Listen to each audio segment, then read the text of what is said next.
Assalamualaikum warahmatullahi wabarakatuh. Perkenalkan, nama saya Nabila Putri Madani. Saya duduk di bangku kelas 5 SD. Saya berasal dari sekolah SDN 104214 Deli Tua. Pada pagi hari ini saya akan menceritakan sebuah legenda yang berjudul Asal Mula Danau Toba.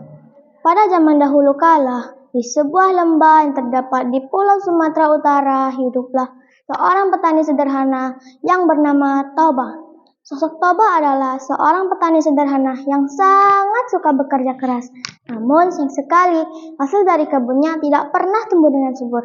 Sore hari pun tiba, Toba pun selesai mengerjakan pekerjaannya di ladang. Kemudian dia pergi ke sungai untuk mencari ikan. Sesudah sampai di sungai, Toba pun membuka kail pancingnya dan melemparkan kail pancingnya ke air sungai. Aduh, lama sekali ikan ini muncul.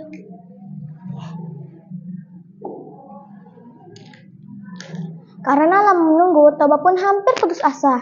Dan beberapa menit kemudian ada ikan yang menarik kail Toba. Kailku bergerak. Wah, aku mendapatkan emas besar nih, kata si Toba. Toba pun merasa senang karena mendapatkan ikan emas besar. Kemudian dia membawa ikan emas besar itu pulang ke rumahnya.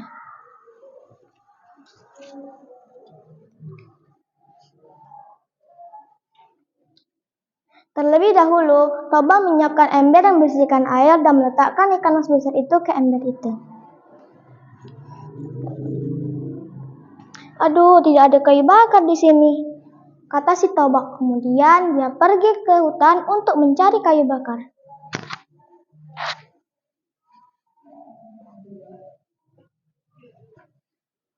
Sesudah mendapatkan kayu bakar, Toba pun pulang ke rumahnya.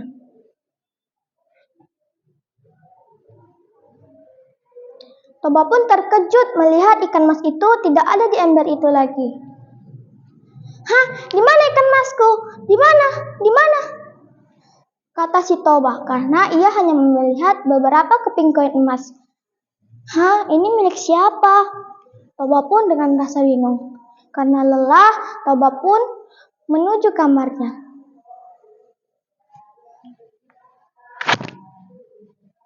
Ketika Toba membuka pintu kamarnya, alangkah terkejutnya Toba karena ia melihat perempuan tinggi semampai cantik jelita yang sedang menyisir rambutnya. Dengan gugup Toba berkata, "Siapakah engkau nih?" "Aku adalah ikan emas yang kamu tangkap tadi. Sisi-sisiku berubah menjadi koin emas. Sebelum kamu menangkap aku sudah dikutuk oleh dewa. Tetapi berkat kau, aku bisa menjadi manusia seperti semula. Ayolah kita ke dapur, akan aku masakkan kau makanan," kata si perempuan itu dengan lemah lembut. Kemudian mereka pun makan di dapur.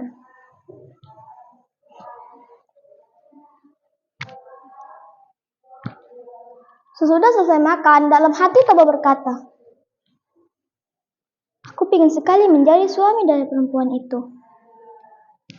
Kemudian keajaiban pun tiba. Perempuan itu bisa membaca pikirannya si Toba lalu berkata, "Aku mau menjadi istrimu, tetapi ada suatu syarat. Ketika nanti kita sudah menikah, janganlah pernah mengungkit asal-usulku bahwa aku adalah keturunan ikan. Kalau kau mengungkit asal-usulku, kamu akan menanggung akibatnya," kata si perempuan itu. "Baiklah, aku menyetujui persyaratan itu," kata si Toba. Kemudian mereka pun menikah. Dan beberapa bulan kemudian, istri Toba pun mengandung. Mendengar kabar itu, Toba pun merasa senang. Lalu 9 bulan kemudian, bayi mereka pun telah lahir di dunia dan diberi nama Samosir. Samosir tumbuh menjadi anak yang pemalas dan suka menjahili teman-temannya. Dia tidak disukai banyak orang. Pada suatu hari, ibunya pun memanggil Samosir. "Samosir, Samosir, Samosir." "Apa, Bu?" "Tolong bawakan bekal ini kepada ayahmu, nak, karena setiap tadi pagi ayahmu tidak makan." Ibu ini. Ibunya pun terus merayunya, dan akhirnya pun Samosir berkata, "Baiklah, Bu, akan aku bawakan bekal ini kepada ayah." Kemudian Samosir pun berjalan menuju ladang tempat ayahnya bekerja.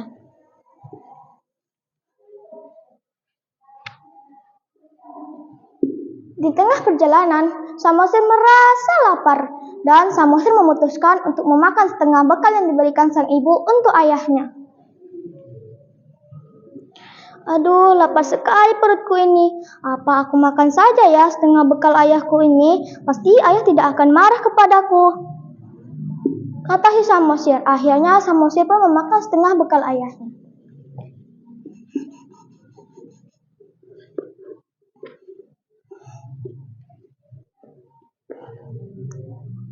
Aduh, enak sekali makanan ini.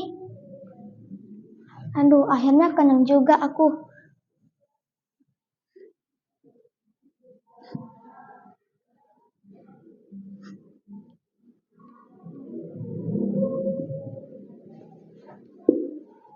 Kemudian pun Samosir melanjutkan perjalanannya menuju ladang tempat ayahnya bekerja.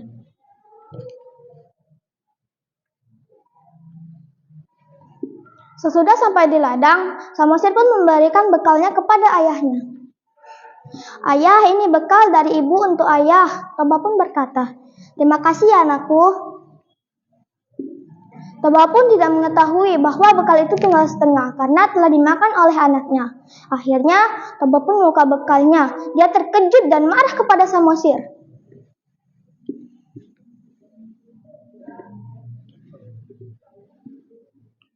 Samosir, kenapa bekal ayah tinggal setengah? Pasti kau yang memakannya.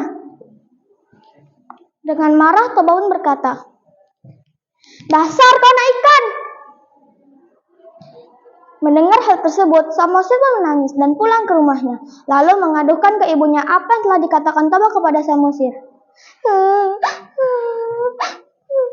Ibu, apakah aku ini benar anak ikan? Ibunya pun bertanya, siapa yang mengatakan tersebut? Samosir menjawab, ayahlah yang mengatakannya, Bu. Apa yang diceritakan Samosir membuat ibunya marah kepada Toba. Dalam hati ibunya berkata, ternyata kau telah melanggar janji kita, Toba. Kemudian ibunya pun berkata, nah, pergilah ke atas bukit karena air bah akan datang, kata ibunya dengan rasa cemas. Lalu Samosir pun berlari menuju bukit. Sesudah Samosir sampai di bukit, air bah itu pun muncul. Sesudah air bah itu pun muncul, ibunya pun melompat ke air bah itu dan menjadi ikan mas seperti semula. Akhirnya Toba pun tenggelam di air bah itu. Sesudah air bah itu selesai, genangan air itu menjadi danau yang bernama Danau Toba. Sedangkan pulau yang di tengahnya bernama Pulau Samosir. Nah, inti dari cerita yang saya bawakan ini adalah pertama, janganlah mengingkari janji. Dan yang kedua, janganlah mengungkit asal-usul orang. Demikianlah cerita legenda dari saya. Sekian, terima kasih. Wassalamualaikum warahmatullahi wabarakatuh. Horas.